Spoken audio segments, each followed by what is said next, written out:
Morning everyone. तो आज हम देखेंगे कि starting option trading with 10,000 rupees only. ठीक है, हम ऑप्शन बाइंग 10,000 से स्टार्ट कर सकते हैं, वो भी अच्छे से। तो कैसे आप 10,000 से ऑप्शन बाइंग कर सकते हो, कैसे प्रॉफिटेबल बन सकते हो और क्या फेज होने वाला है आगे जाके, तो इस विषय पर आज हम चर्चा करेंगे। तो चलो देखते हैं।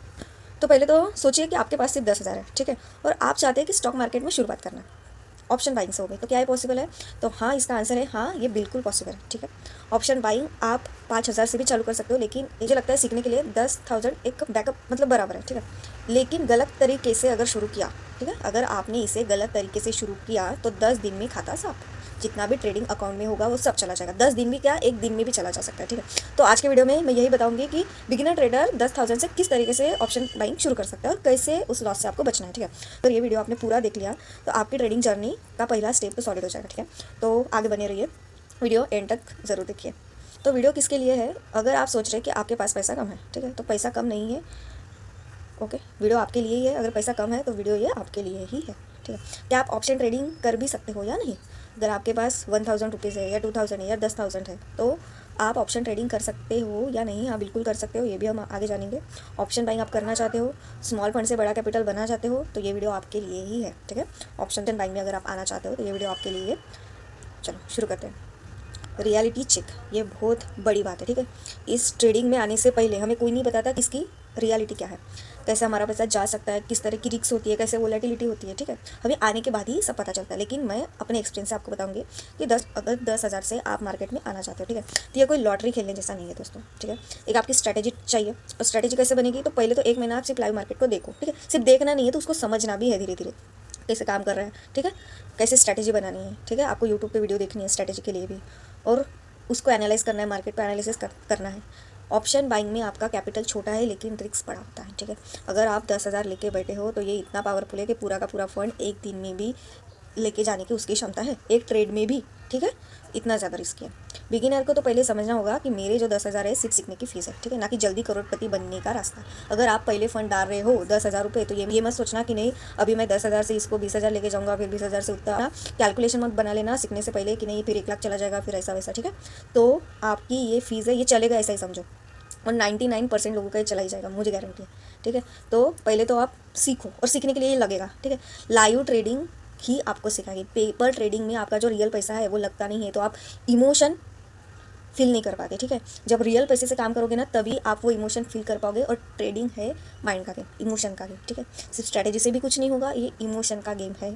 तो बहुत तो पहले ये अज्यूम नहीं करना है नहीं इस 10,000 से मैं 1 लाख बनाऊंगा, ऐसा करूंगा वैसा करूंगा। ठीक है, बस 10,000 ये समझ के डालो अभी ट्रेडिंग अकाउंट में, ये सीखना है मुझे। ठीक है, और 10,000 सीखना है, ठीक है, ना कि वेस्ट करना है। 10,000 डाल के आपको सीखना है, ना कि वेस्ट करना है कि चले गए तो चले गए।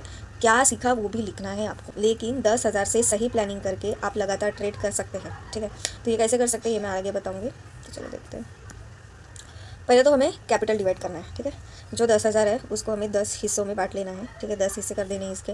अगर पर ट्रेड हमारी रिस्क हो जाएगी अभी 1,000 रुपीज़। ठीक है, बस एसएल तो एसएल कट जाएगा तो चलेगा। ठीक है, एसएल तो एसएल, होप पे नहीं जाना, होप ही आपका पूरा फंड उड़ाता है। ठीक है, तो होप पे नहीं जाना है कि ट्रेड चलने दे दो, अभी बैंक के ऊपर जाएगा, अभी बैंक के ऊपर जाएगा, नहीं। ठीक है, एसएल तो एसएल 1,000 का आपका रिस्क रहेगा। ठीक है, अगर इससे आपकी 4-5 गलती हो भी जाती है तो आपका 5,000 चला जाएगा, लेकिन 5,000 तो बचा है। ठीक है, मौका चला भी जाए ना, 2-3 लॉस हो भी जाए, इसके बाद भी साइकोलॉजी ख़राब करके आपको रैंडम गिरी नहीं करनी है, मतलब रैंडम ट्रेड नहीं लेनी है। ठीक है, इससे आपका पूरा फंड जाने के चांसेस ज़्यादा है। ठीक है, अगला मौका, अगली स्टेप स्ट्रैटेजी बनने दो, सेटअप बनने दो, और उसके बाद ट्रेड लो। हो सकता है जो 2,000-3,000 का लॉस भी हुआ तो वो भी मतलब एक अच्छा सेटअप आपको 5,000 प्रॉफिट तक भी ले जाए। ठीक है, पूरा का पूरा लॉस रिकवर करा भी दे, तो उसके लिए आपको क्या करना होगा?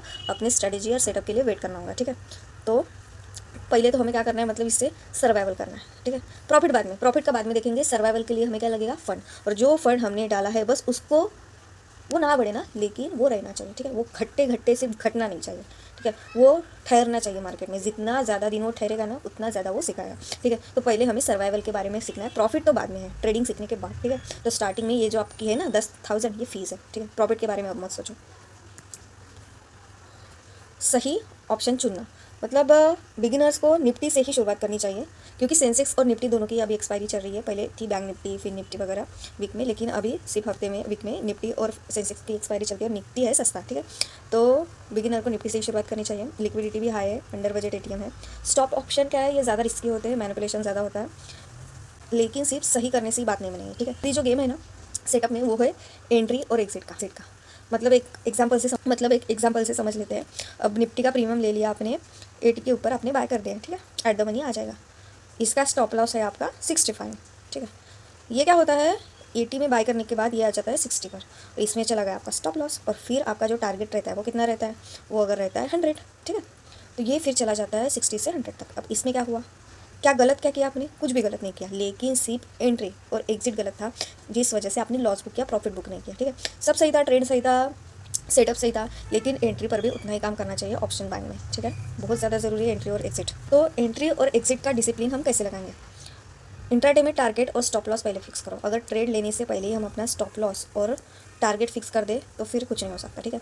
अगर तो फिर हमारा लॉस बड़ा नहीं हो सकता। एग्जांपल, अगर निफ्टी में हर ट्रेड में हम जैसे 75 का लॉट है, ठीक है, हर ट्रेड में हम 10 पॉइंट का रिस्क लेते हैं, मतलब 750 लॉस, ठीक है, और रिवार्ड हम ज़्यादा रखते हैं, मतलब 1:3 के आसपास, इतना रह रहे हो 1:2 के आसपास, थोड़ा ज़्यादा है, ठीक है। तो हम प्रॉफिट रख रहे हैं 1800 और रिस्क रख रहे हैं 750 की, ठीक है। तो आप सोच रहे होंगे कि 750 तो बहुत बड़ा लॉस है, लेकिन यही से हमारी जीत की शुरुआत होती है। रिस्क है तो ही पैसा है, ठीक है, रिस्क तो लेना ही पड़ेगा। रिस्क नहीं लोगे तो पैसा नहीं बनेगा, लेकिन रिस्क सही जगह लेना वो भी उतना ही ज़रूरी है, तभी जाके आपका पैसा बनेगा। मैंने जैसे पहले बताया था कि सीखना है आपको, ठीक है, तो सीखना भी है और साथ में प्रैक्टिस भी करनी है, सिर्फ सीखना नहीं है, ठीक है। अगर आप उस सीखने को, ठीक है, जो भी आपने सीखा, कहीं उतार नहीं रहे हो, कहीं लिख नहीं रहे हो, तो धीरे धीरे आप वो चीज़ें भूलते जाओगे और बाद में रिपीट होती जाएगी चीज़ें। तो शुरुआत में आपको हर ट्रेड का स्क्रीनशॉट लेना है, ठीक है, एक पर्सनल डायरी बनानी है अपनी।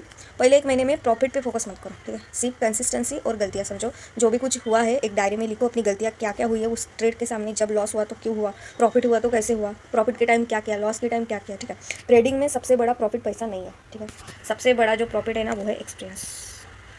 अगर आपके पास जो एक्सपीरियंस आता है ना पैसा देने के बाद, वही फिर आपका प्रॉफिट बना देता है। और 10,000 कैपिटल आपको ये प्राइसलेस एक्सपीरियंस देगा, ठीक है। आपकी जर्नी जितनी ज़्यादा बड़ी रहेगी ना, इस 10,000 जितने ज़्यादा दिन आप टिकाओगे, 1 महीना, 2 महीना, 3 महीना, उतना ज़्यादा आप उसको एक्सपीरियंस कर पाओगे, उतना ज़्यादा उस चीज़ का आपको एक्सपीरियंस आते जाएगा, ठीक है। तो पहले प्रॉफिट पे फोकस करना ही नहीं है, ठीक है। आने के पहले नहीं अभी से प्रॉफिट चालू हो जाएगा, मुझे पैसा कमाना है, ये सोच लेके आओ ही मत मार्केट में, ठीक है, बिगिनिंग में, ठीक है। पहले सिर्फ सर्वाइव करना है और सीखना है। Beginner mistakes avoid. बिगिनर क्या मिस्टेक्स करते हैं, ओवर ट्रेडिंग करते हैं। लॉस हो गया क्योंकि स्ट्रैटेजी नहीं रहती, ठीक है, इमोशन एक लेके कि नहीं बड़ा होता है, बड़ा पैसा बनाने लेके आते हैं। अगर लॉस हो गया तो उससे झेल नहीं पाते, उस लॉस को रिकवर करने के चक्कर में ओवर ट्रेड कर देते हैं, जिसमें और लॉस हो जाता है, ठीक है। तो पहले तो ओवर ट्रेड नहीं करनी है, over trade is a beginning में ओवर ट्रेड नहीं करनी है, ठीक है। 2-3 ट्रेड पर डे मैक्स है, ठीक है, उससे ज़्यादा ट्रेड नहीं लेनी। लॉस के बाद रिवेंज ट्रेड मतलब ये सबसे ज़्यादा हमारे प्रॉफिट को खाता है, हमारे फंड को खाता है, ठीक है। रिवेंज नहीं लेना है, बस सेटअप तो सेटअप है, स्टॉप लॉस हटाना नहीं है, ठीक है। जो भी रिस्क है, रिस्क मैनेजमेंट ही आपको प्रॉफिटेबल बनाएगा, ठीक है। अगर आप प्रॉफिट में हो भी, ठीक है, 10 ट्रेड आपकी सही बढ़ भी गई, प्रॉफिट में हो भी, लेकिन अगर 11वें ट्रेड में आपका रिस्क मैनेजमेंट बराबर नहीं है ना, तो ये 10 के ट्रेड का जो प्रॉफिट है ना, ये खाने के लिए तैयार है 11वें ट्रेड, ठीक है। तो स्टॉप रिस्क मैनेजमेंट नहीं भूलनी है, ठीक है। तो स्टॉप लॉस नहीं हटाना है, क्योंकि स्टॉप लॉस हटाना मतलब कैपिटल सुसाइड, सीधे आपका फंड चला जाएगा। अगर आपने ये 4 गलतियाँ अवॉइड कर ली, ठीक है, तो आपको 10,000 से भी मार्केट आपको रिस्पेक्ट देने लगेगा। अगर आप रिस्पेक्ट करोगे, मनी की, मार्केट की समझोगे, तो वो भी आपको रिस्पेक्ट देगा और धीरे धीरे पैसा बनेगा, ठीक है। तो अब आप जानते हैं कि 10,000 से ऑप्शन बाइंग पॉसिबल है, ठीक है, लेकिन ये सिर्फ पैसा बनाने की दौड़ नहीं है, पैसा बनाने की दौड़ नहीं है, बल्कि सर्वाइवल और सीखने की जर्नी। यही हमने सीखा है आज कि हमें क्या करना है, सर्वाइवल करना है और सीखना है, ठीक है। पहले तो पैसा नहीं बनाना है, पैसा बनाने के चक्कर में नहीं, ट्रेड से मतलब होनी चाहिए, ट्रेड से ही बैठनी चाहिए, ठीक है। अगर आपको ये वीडियो हेल्पफुल लगे तो प्लीज़ उसे लाइक ज़रूर करें, कमेंट में बताओ कि आप कितने कैपिटल से ट्रेडिंग स्टार्ट करना चाहते हो, ठीक है। या आपने अगर ट्रेडिंग स्टार्ट की है, अगर लॉस में है, तो हमारे जो पहले की वीडियो है वो जाके देखो। और हाँ, ऐसे ही रियल ट्रेडिंग गाइडेंस पाने के लिए चैनल को सब्सक्राइब जरूर करना। Thank you.